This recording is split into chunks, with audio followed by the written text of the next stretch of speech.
On peut être un peu interactif aujourd'hui, c'est ça? Oui, on peut. Quand vous étiez jeune, qui a eu une peluche préférée?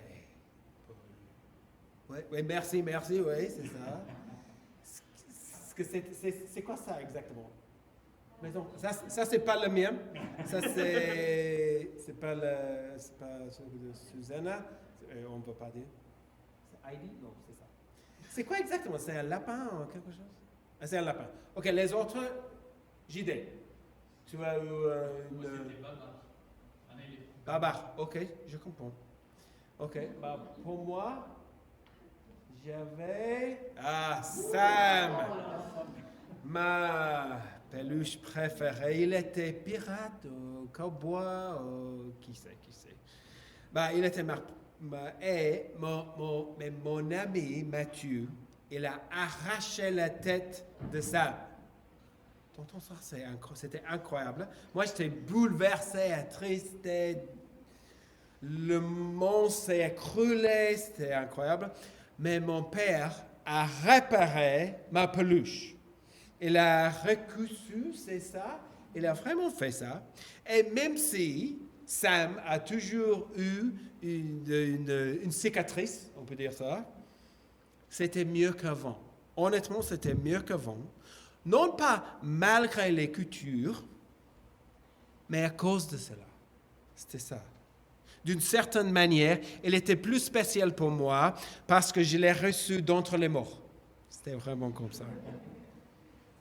Mais avez-vous déjà eu quelque chose comme ça, qui a été cassé puis réparé? Peut-être vous avez eu une situation totalement cassée. Peut-être une relation avec un ami, avec votre coloc, avec vos parents, avec votre soeur, votre frère, avec vos enfants peut-être, avec votre femme, avec votre mari.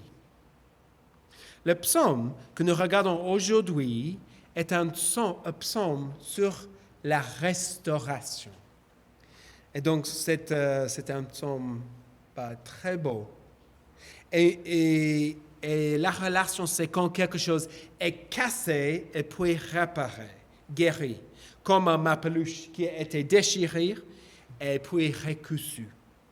Donc, le premier verset, regarde le premier verset. Quand l'Éternel a ramené les déportés de Sion, nous étions pareils à ceux qui font un rêve. Et donc, le peuple d'Israël était là. OK. Jessie, est-ce qu'il y a... OK. Donc, le peuple d'Israël était juste là, Juda.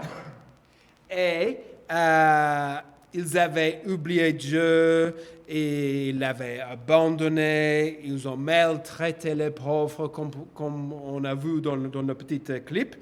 Et l'empire babylonien, qui était là, a envahi, premièrement c'était les Assyriens, l'empire assyrien, ça c'était 722 avant Jésus-Christ, mais l'empire babylonien a envahi Juda, et là ça c'est la flèche bleue, et ils ont pris les Hébreux en exil à Babylone. Ça, c'était la flèche rouge.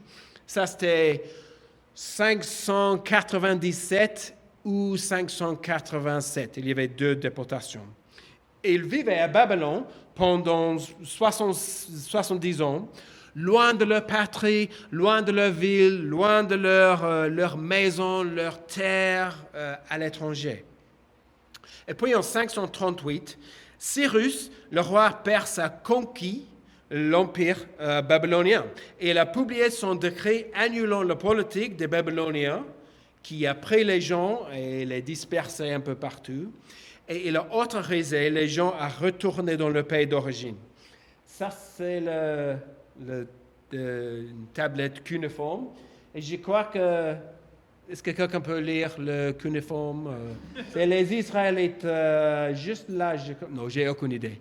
Mais il a publié son décret et la Bible dit que c'était Dieu qui a ému le cœur de Cyrus pour faire ça. Et donc, on ne peut pas oublier que la Bible est l'histoire. Et Cyrus, ça c'est le tablette bien célébré de Cyrus. Et il a donné le droit au retour à tous les gens qui étaient dans son empire. Et les Israélites puissent rentrer chez eux. Imaginez-vous, emballez tous vos affaires, vos meubles, votre jouet préféré peut-être, vos vêtements, votre nourriture. Et on a plusieurs ici qui font le déménagement, qui ont déménagé, qui va déménager. Ça peut être fatigant. Mais imaginez-vous, si vous revenez chez vous, après 70 ans, ça va être incroyable. La première fois que vous voyez les collines de Jérusalem, vous tournez au coin et vous le voyez. Il disait, quand l'Éternel a ramené les déportés de Sion, nous étions pareils à ceux qui font un rêve, comme un rêve. Est-ce réel? Pouvons-nous penser? Avez-vous déjà eu des rêves où vous voulez que cela soit réel? Est-ce que quelqu'un a eu un rêve comme ça? Un de mes enfants a récemment eu, et je ne veux pas dire qui c'était, mais il était entouré par des paniers de M&M. Des M&M gratuits, totalement gratuits. Mais au moment où il allait les manger, il s'est révélé. C'est comme ça. C'est trop beau pour être vrai. Mais c'est exactement ce qu'il ressentit maintenant. Est-ce réel? Et ici, oui, pour eux, c'était réel. Ils sont revenus. Et donc, alors, notre bouche était remplie de rire et notre langue poussait des cris de joie. Comme s'ils ne pouvaient pas arrêter de sourire. Et c'est le centre de ce psaume ici. C'est l'idée clé. Dieu aime restaurer les personnes brisées des larmes à la joie. Quel psaume. Dieu restaure les situations brisées. À tel point qu'ils disent un petit chant dans le psaume. Oui, l'Éternel a fait de grandes choses pour nous et nous sommes dans la joie. Est-ce qu'il y a un chant qu'on chante quand on dit dans la joie? Nous sommes dans la joie. C'est ça? Désolé, je ne voulais pas chanter, mais c'est juste venu à l'esprit. Dieu restaure les situations brisées. Il aime transformer les larmes en joie. Et c'est une image de Dieu dans la Bible, mais peut-être c'est l'image de Dieu dans la Bible. Il y a beaucoup de choses que nous pouvons dire sur Dieu dans la Bible, n'est-ce pas? Il est créateur de choses belles et incroyables. Il est saint, il est juste, plus grand que nous pouvons imaginer. Il est soucieux de la justice, de la vérité. Il est amour, il protège. Et pourtant, cette image est peut-être plus centrale que tout le reste. Dieu restaure les personnes brisées, des larmes à la joie. Parce que la Bible, comme J.D. a prié, la Bible n'est pas une liste de commandements, de règles, ou de prophéties, ou de chansons, bien qu'ils soient tous là dans la Bible, c'est clair. La Bible est une histoire. La plus grande histoire de toutes, l'histoire d'un Dieu qui restaure les personnes brisées, dans une situation brisée, qui transforme les larmes en joie, du désespoir à l'espoir. Dès le jardin d'Éden, comme on a vu dans le clip, la Bible raconte l'histoire d'un Dieu qui restaure les personnes brisées. De l'exode de l'Égypte, dans le désert, dans la terre promise, et ici, après l'exil, Dieu restaure les personnes et les situations brisées. Ça, c'est le caractère de notre Dieu. Donc,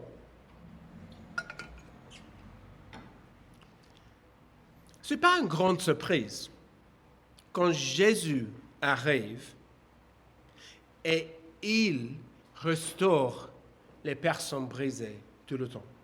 Tu as noté ça? Et il était bien connu, même parmi des historiens à l'époque, les historiens juifs, parce qu'il a accompli des actes miraculeux toujours pour restaurer des personnes brisées. En fait, on est en train de lire l'évangile de Marc en ce moment dans notre famille, et c'est marquant.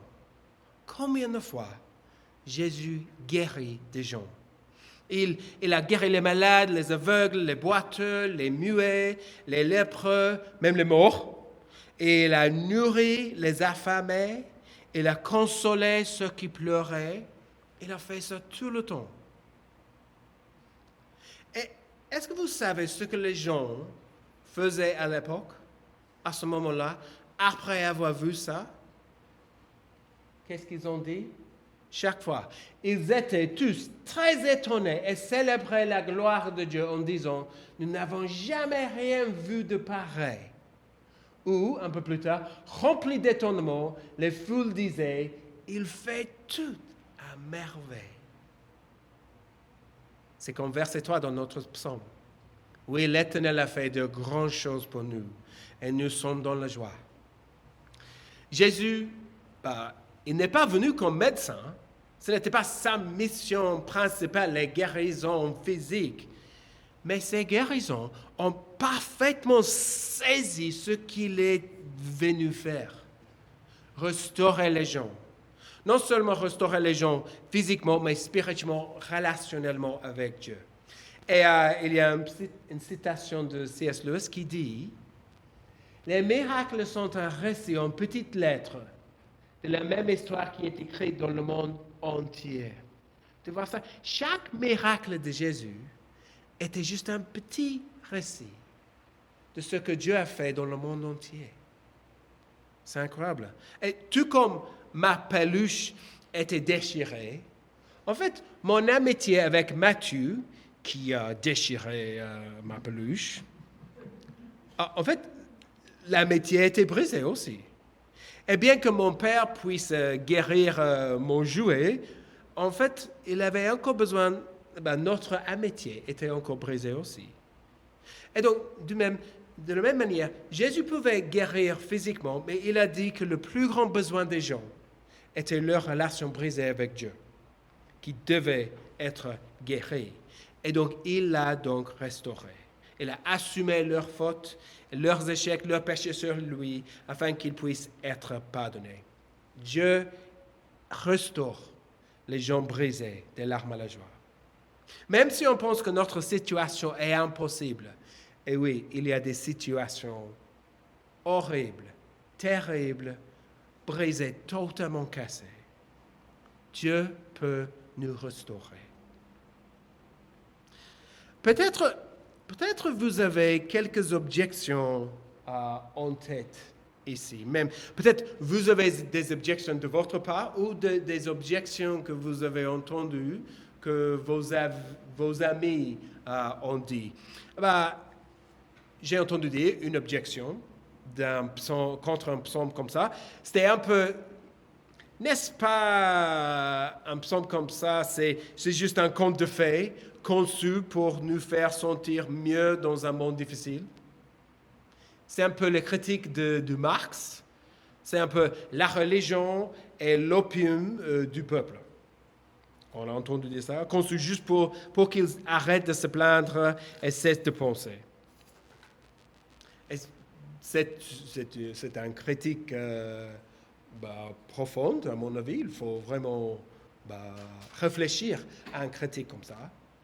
Et je n'ai pas le temps de vraiment creuser toutes les critiques que je vais susciter ici. Mais la Bible n'est jamais naïve comme un conte de fées. Si tu as lu la Bible, c'est pas comme ça. La Bible est très, très réaliste sur ce que les humains peuvent faire. En fait, la raison pour laquelle Israël était captif à Babylone était à cause de leur péché et le jugement de Dieu. La Bible est très réaliste. En fait, la Bible est beaucoup plus réaliste quant à la faiblesse de la nature humaine que le marxisme. C'est ça, l'histoire du communisme nous montre à quel point Marx est faible pour comprendre la nature humaine. Non, la Bible est très réaliste. Leur joie dans la terre promise après le retour n'a pas duré longtemps. La vie était difficile comme toujours pour eux. Et c'était dit, et la Bible ne dit pas que la vie va être facile. La Bible ne dit ça jamais. Mais malgré la souffrance et tout ça, Dieu peut nous restaurer. Mais j'ai eu une autre objection contre un psaume comme ça, qui est très positif, optimiste comme ça. Mais la souffrance, les larmes dans le psaume, et ça implique la souffrance. Et la souffrance ne prouve-t-elle pas qu'il n'y a pas de Dieu? Par exemple, si Dieu est bon, il voudrait mettre fin à la souffrance. Et s'il est assez puissant, il pourrait mettre fin à la souffrance.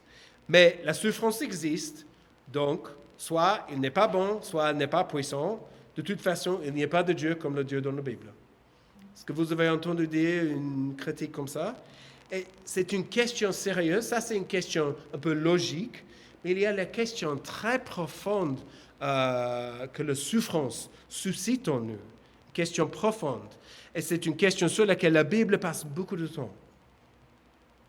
Mais si Dieu est assez grand pour mettre fin à la souffrance, il doit être assez grand pour avoir des bonnes raisons que nous ignorons pour lui permettre de continuer. C'est vrai que certaines personnes sont éloignées de Dieu par la souffrance, mais d'autres sont poussées vers Dieu dans leur souffrance.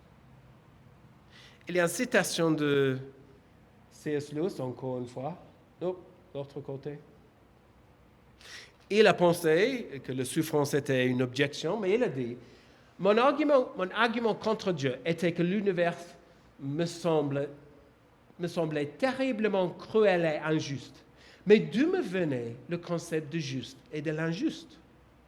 On ne dit pas qu'une ligne est tordue tant qu'on n'a pas une certaine idée de ce qui est une ligne droite. À quoi donc est-ce que je comparais l'univers quand je le qualifiais d'injuste? Non, la souffrance nous montre qu'il y a un problème. Et la Bible nous enseigne la solution de ce problème dans la vie. La Bible a une vision très nuancée de la souffrance, et on n'a pas le temps de creuser tout ce que la Bible dit par rapport à la souffrance. Mais la Bible nous dit que Dieu peut restaurer les situations brisées dans notre monde. Et ça peut être difficile à croire. Mais parfois, la beauté peut sortir du brisement. Dieu peut restaurer les gens brisés des larmes à la joie. J'ai une image. Aïe, j'ai du mal avec ça. Qui a vu des bols comme ça avant? Ça, c'est le kintsugi. Est-ce que quelqu'un peut corriger mon prononciation? C'est le japonais. Est-ce que quelqu'un parle japonais? Je vais dire ça avec confiance. C'est le kintsugi, qui signifie littéralement jointure en or. C'est un art japonais qui répare un objet cassé. Plutôt que de rejoindre des pièces en céramique avec un adhésif camouflé, la technique kintsugi utilise une laque de sèvres d'arbres spéciaux saupoudrés d'or. Et donc, cette méthode met l'accent sur ces fractures, ces ruptures, au lieu de les cacher ou de les déguiser.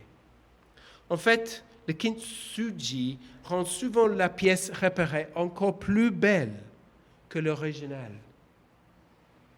Et c'est exactement ce que Dieu fait en nous, dans la souffrance, dans les situations difficiles, dans les situations brisées, quand on est brisé. J'ai un ami, Luc, et sa femme dans le passé l'a quitté. Son monde s'est écroulé, honnêtement. Mais Dieu a bien travaillé en lui pendant les années. De sorte qu'il est un homme différent maintenant. Il est plus empathique, moins égoïste, il a plus de compassion. Dieu a fait un bon travail dans son cœur après. Et maintenant, il est un peu comme ça. Il est difficile de croire, comme un rêve. Mais c'est possible. Dieu peut restaurer les gens brisés. Et c'est pourquoi il chante dans le psaume, verset 3, nous sommes dans la joie. C'est pourquoi il loue Dieu dans le psaume. Et c'est pourquoi nous louons Dieu, comme on a déjà fait, comme on va faire dans nos vies. Les chrétiens, pendant le siècle, ont découvert que Dieu peut transformer les situations brisées en or. Dieu aime restaurer les personnes brisées. Est-ce que tu connais ce Dieu? Est-ce que tu as cette image de Dieu? Le Dieu qui restaure. Ça, c'est notre Dieu.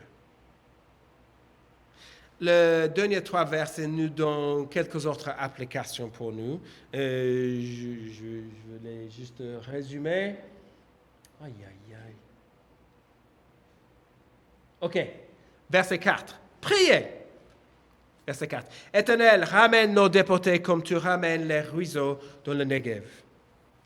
L'auteur commence le psaume au passé. Quand le Seigneur a ramené les déportés, ça c'était le passé. Mais ici, il dit, verset 4, il demande à Dieu de le faire à l'avenir. Donc c'est un peu... Est-ce que certains ne sont-ils pas revenus? L'utilisent-ils métaphoriquement? Je ne sais pas. Parce que Dieu restaure les gens brisés, priez pour qu'il le fasse. C'est ça, tu vois la logique? Oui, parce qu'il fait ça, priez pour qu'il le fasse. Les ruisseaux du Negev pourraient être totalement secs, comme les rivières et les lacs en Australie. Rien. Poussiéreux, totalement vide, aride. Mais après des pluies, à des kilomètres de distance, l'eau pouvait soudainement couler comme par magie, de nulle part. Et même avec du poisson, d'où viennent les poissons? Aucune idée, je ne sais pas, mais ça peut arriver. Et c'est une image de comment Dieu peut travailler. Ça veut dire, Dieu le fait, il peut apporter des choses de nulle part. Il est souverain, il n'a pas besoin de nous, et il peut aider les gens à voir, il peut ouvrir les yeux de leur cœur totalement, souverainement. Il peut le faire sans nous, avec sa parole. Il peut envoyer un rêve, il peut tout faire. Et ça, et on prie parce que Dieu est souverain, et parce que Dieu aime restaurer les gens et il peut restaurer les gens comme ça. Donc, priez. Priez, mais priez des prières spécifiques. Pas juste Dieu sauve les gens, mais priez pour les situations brisées, les situations difficiles, impossibles. Priez pour que Dieu puisse faire un miracle. Donc, ne cesse pas de prier comme ça. Priez. Ça, c'est la première chose pour nous. La deuxième chose, c'est s'aimer. Versets 5 et 6. Ceux qui sèment avec larmes moissonneront dans la joie. Celui qui marche en pleurant avec un sac de semences reviendra avec joie en portant ses gerbes. Dieu peut travailler instantanément, complètement sans notre aide, mais il travaille aussi lentement à travers nos efforts. S'aimer ici, avec des larmes, fait référence à un travail long et régulier dans la récolte, qui prend beaucoup de temps. Apparemment, ça prend du temps, la récolte. Moi, je suis un homme de ville, et j'habite en ville, mais apparemment, ça prend du temps dans les faits. Est-ce que c'est vrai? Est-ce qu'on a un fermier ici ou pas? Ça prend du temps, la récolte. On est d'accord. Soyez prêts à s'aimer et à travailler pour son royaume, mais à long terme. En sacrifiant, en servant à long terme, en larmes, en difficulté, en souffrance, en priant. Parce que sa promesse est la joie. Paul a travaillé dans les églises, servant et sacrifiant pour eux qui étaient sa joie. Paul a dit, 1 Thessaloniciens Thessaloniciens. En effet, quelle est notre espérance, notre joie, notre couronne de gloire? N'est-ce pas vous aussi devant notre Seigneur Jésus lors de son retour? Oui, vous êtes notre gloire et notre joie. S'aimez-vous. Ça, c'est la joie qu'on espère dans l'avenir. C'est la joie des autres dans l'Église. Donc, s'aimer. S'aimer, ça veut dire, comme la parabole du semeur, s'aimer la parole. S'aimer avec les actes, avec des mots, des sacrifices, des efforts pour les autres, avec l'espoir de la joie dans l'avenir, quand le royaume de Dieu grandit. Où s'aimez-vous pour son royaume? Où cherchez-vous la joie de servir dans son royaume? Je vais conclure maintenant. Notre Dieu aime restaurer les personnes brisées, des larmes à la joie. Est-ce que vous avez cette image de Dieu? Est-ce qu'il est votre Dieu? Est-ce que vous priez comme ça? Est-ce que vous s'aimez comme ça? Est-ce qu'on peut prier maintenant? Oui, on prie. Seigneur notre Dieu, tu es un Dieu qui aime restaurer les gens. Et on est les témoins de ce fait, Seigneur. On est là. Tu nous as restaurés. Tu nous as rachetés. Tu nous as sauvés par Jésus. Et tu nous as adoptés dans ta famille. Seigneur, aide-nous à parler de toi, à parler de notre Dieu qui aime restaurer les gens. Seigneur, aide-nous à prier pour que tu puisses restaurer les situations brisées dans nos vies, dans les vies de nos amis, dans les vies de nos collègues, dans les vies de nos familles. Seigneur, restaure les gens pour ta gloire et pour notre joie. Et Seigneur, aide-nous à s'aimer ta parole où on va pour ta gloire et notre joie. Amen.